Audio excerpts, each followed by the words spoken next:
Olá, queridos alunos, hoje estamos de volta e vamos dar continuidade ao que eu estava falando na aula passada sobre o magnetismo. Nós vimos que o magnetismo ele é inerente ao nosso ser. Algumas pessoas o possuem em abundância, que são os magnetizadores, que doam o seu próprio fluido. E outra utilização do magnetismo é através dos passes. E hoje nós vamos falar justamente sobre isso, a questão dessa aplicabilidade do magnetismo. Nós vamos falar sobre aplicações do magnetismo humano, tomo único, módulo 2, roteiro 5. A transmissão do magnetismo humano espiritual, ela se dá de duas formas. A lenta, que reclama um tratamento prolongado, como no magnetismo ordinário, e a rápida. São curas instantâneas em alguns doentes por meio apenas da imposição das mãos. O princípio é sempre o mesmo, o fluido a desempenhar o papel de agente terapêutico e cujo efeito se acha subordinado à sua qualidade e a circunstâncias especiais. Mas aí como é que se dá então essa ação? Ela pode ser lenta, pode ser rápida, mas o que realmente ocorre? A ação magnética pode produzir-se de muitas maneiras. Como eu já tinha falado inicialmente, o magnetismo humano pelo próprio fluido do magnetizador. O grande inconveniente nesse caso, como vimos na aula passada, é que esse fluido ele pode estar, uma palavra pejorativa, mas que traduz bastante o que eu quero dizer, é contaminado. Ou seja, nós sabemos que tudo é questão do pensamento. E o nosso pensamento ele interfere nesses fluidos. Então, a forma de ser, a vida que aquela pessoa leva, isso tudo vai influenciar nesse fluido que ele está doando. Então, não seria o melhor fluido para se utilizar em casos de terapia. Temos o magnetismo espiritual, que é pelo fluido dos espíritos, de onde absorve do mundo espiritual esse fluido, e o magnetismo misto, que é o mais utilizado nos tratamentos e nas casas espíritas, que é pelos fluidos que os espíritos derramam sobre o magnetizador, que serve de veículo para esse derramamento.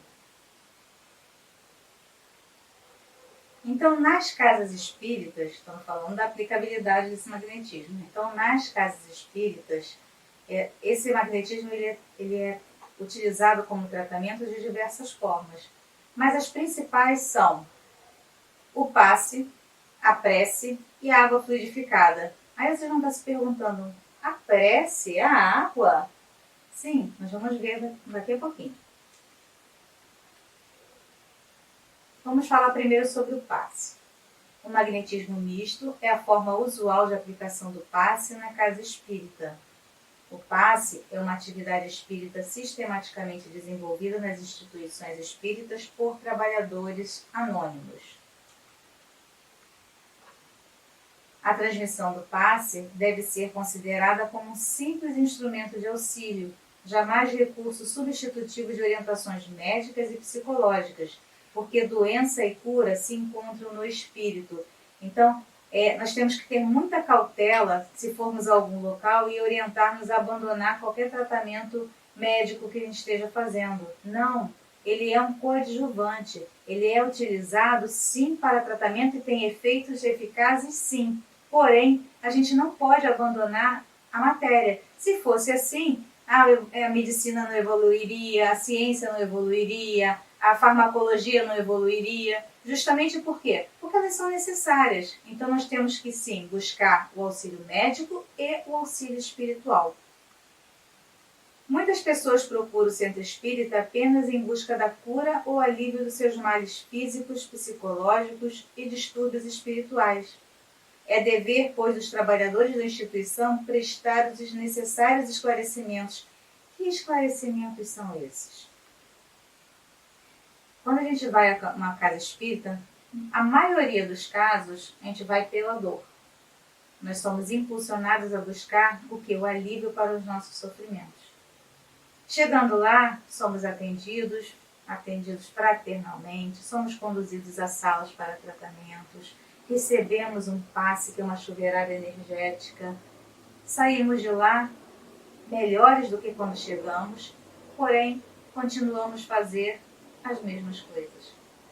O que é que vai acontecer? Voltaremos a ter os mesmos problemas. Então, Na casa espírita é orientado que nós temos que fazer a nossa reforma íntima. E a reforma íntima não é eu quebrar os tijolos da minha casa, eu trocar os pisos, eu fazer um sacode na minha casa. É uma sacode, sim, no meu ser. Então eu tenho que me analisar, eu tenho que ver o que eu estou fazendo, o que eu ando pensando, qual é a minha forma do meu proceder no meu dia a dia. Buscar uma análise sincera, corrigir essas deficiências, essas faltas, esses equívocos, essas formas errôneas de lidar com as pessoas. E aí sim, eu vou estar mudando o meu padrão vibratório para que aquele passe que eu tomei lá na casa espírita tenha um efeito prolongado. Senão ele vai ter um efeito sim, mas momentâneo.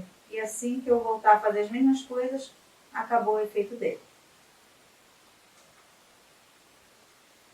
Nós falamos também na aula passada que o principal agente dessas manifestações espíritas e também desse recebimento, dessa transfusão energética, falamos que o passe ele é uma transfusão fluídica de energias. E ela se dá pelo quê? Justamente pelo perispírito, que é o veículo dessa modificação, dessa transformação, dessa transfusão. Pela sua união íntima com o corpo, o perispírito desempenha preponderante papel no organismo.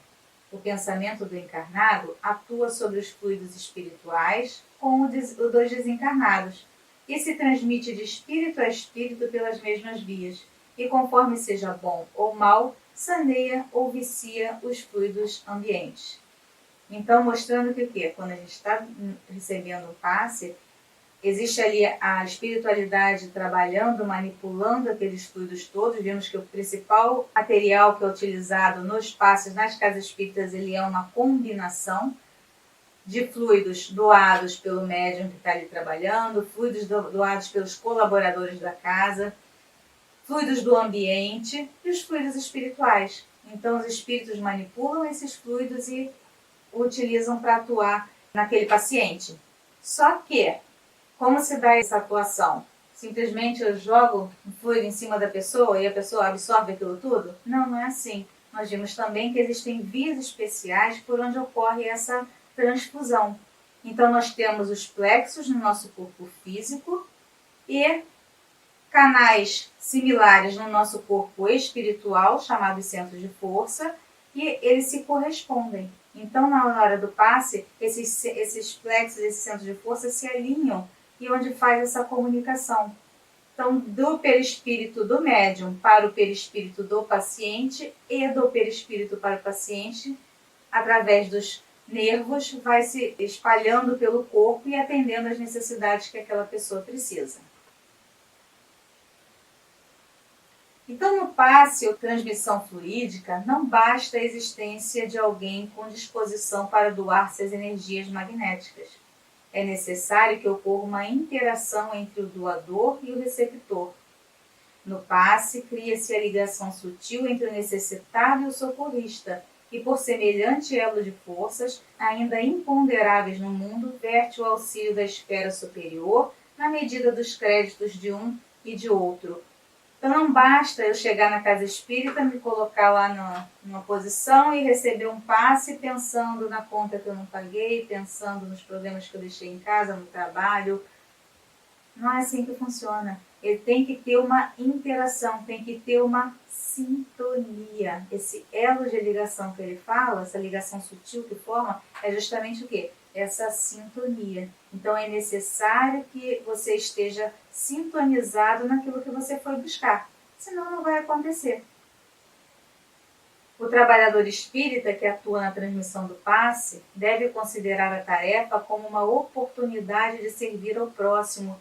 E aí nós trazemos aqui um alerta de que muitos médiuns se colocam na condição de especiais, porque estão ali e sou médium passista.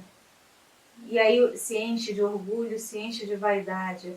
Isso atrapalha o trabalho. O médium ele tem que ter consciência, ele tem que estudar e principalmente ele tem que saber o seu lugar e saber qual é o seu papel naquela operação que ocorre nas casas espíritas. Ele é simplesmente medianeiro, ele é um intermediário dos espíritos.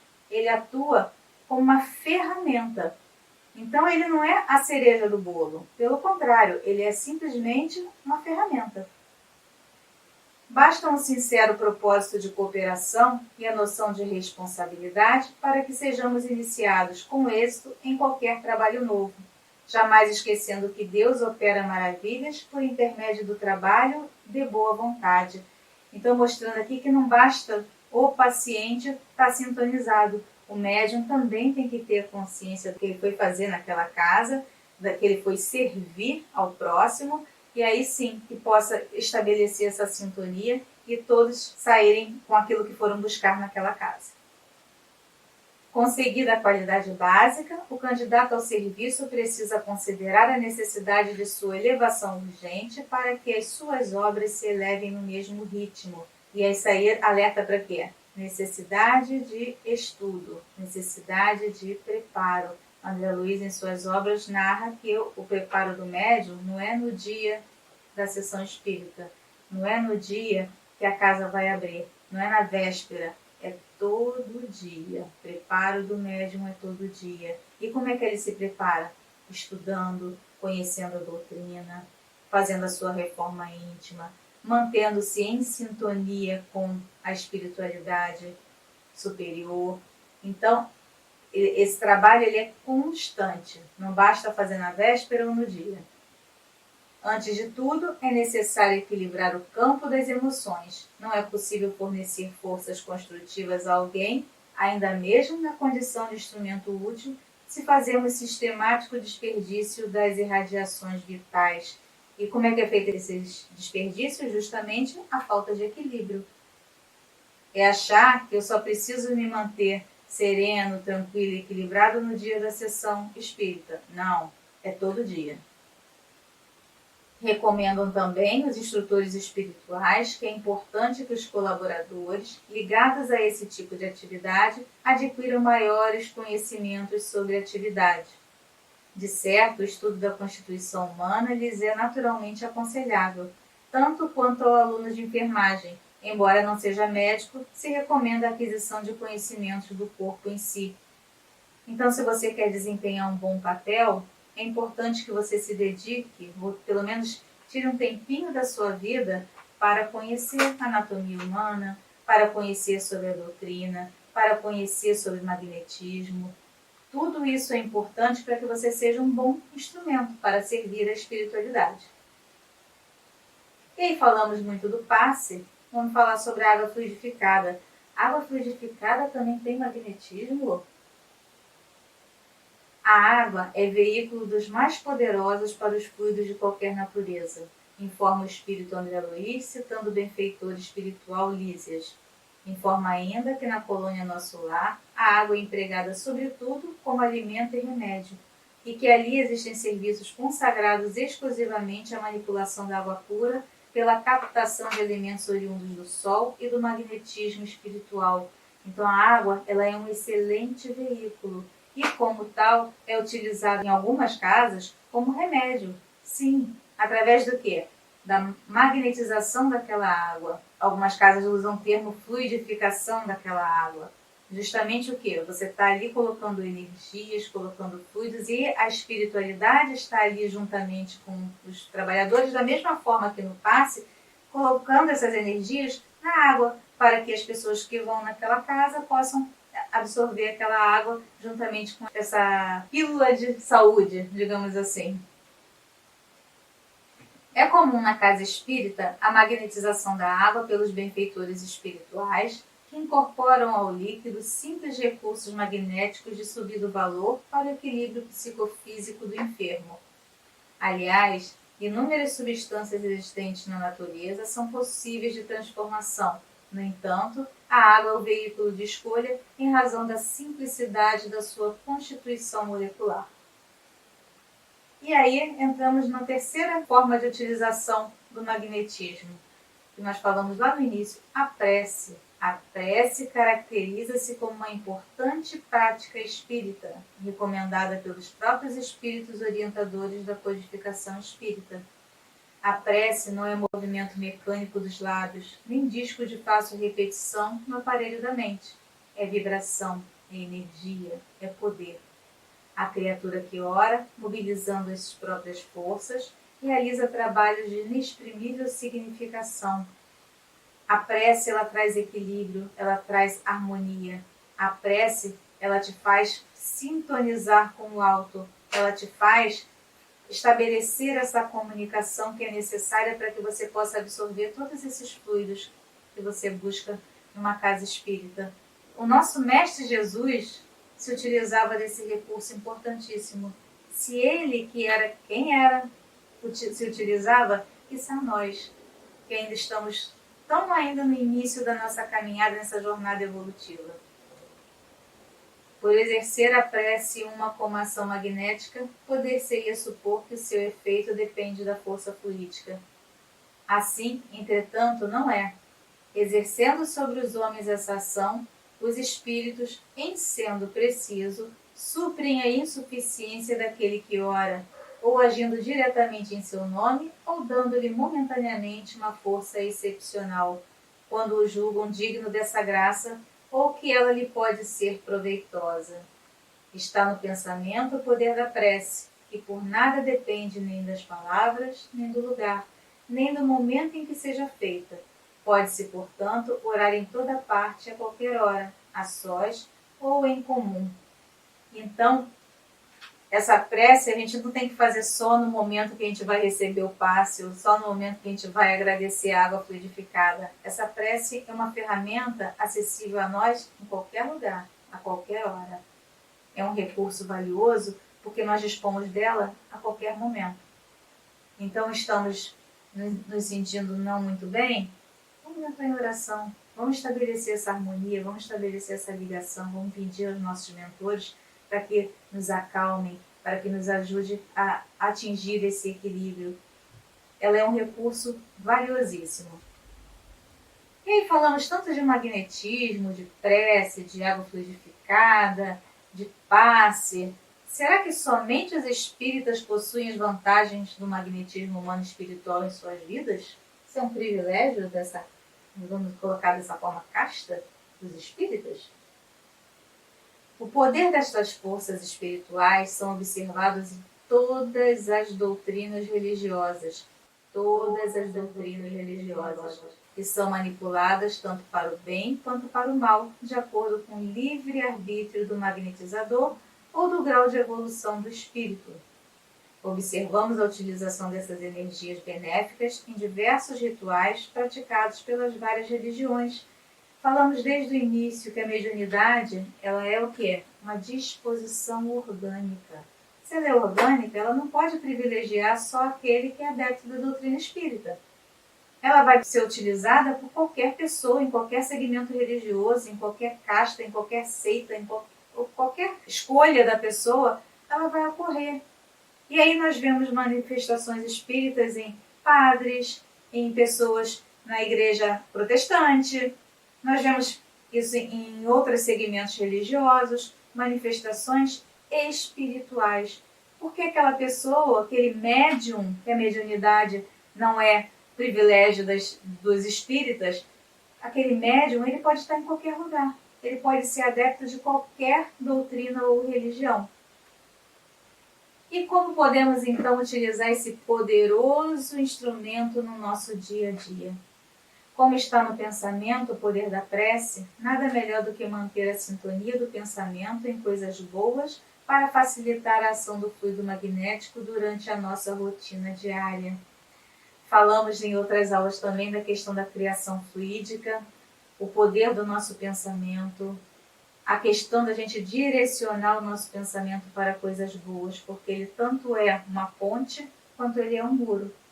Nós é que vamos escolher a forma que nós vamos utilizar o nosso pensamento.